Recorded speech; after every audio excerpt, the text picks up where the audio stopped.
all been there waiting hours for a technician to show up for some kind of repair, but what happens when the technician finally shows and you don't speak the same language? Investigative reporter Carmel Cafaro is on the case.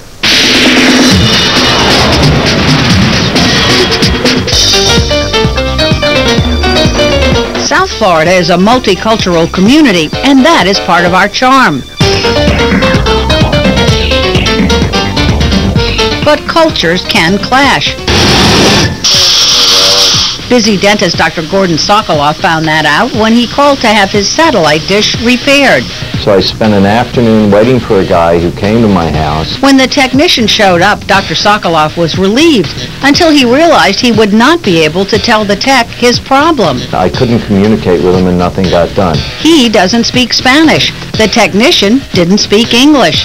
So Sakaloff called Direct TV. Would you please send somebody out who speaks English? He says the company said sure, so he stayed home again.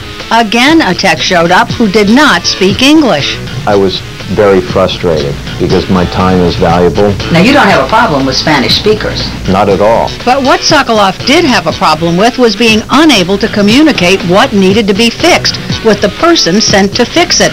He called Direct TV again, this time asking for a supervisor and explaining to her why he needed a technician who spoke English. And she goes, "I'm sorry, I can't guarantee that." I was blown away. We contacted Direct TV, which sent a statement. In part, it reads, "We take into consideration the area's demographics when we field technicians." The statement indicates the area where Dr. Sokoloff lives is largely Cuban American. So the company sends out Spanish-speaking technicians. Direct TV says it takes requests for English-speaking techs, but can't guarantee one.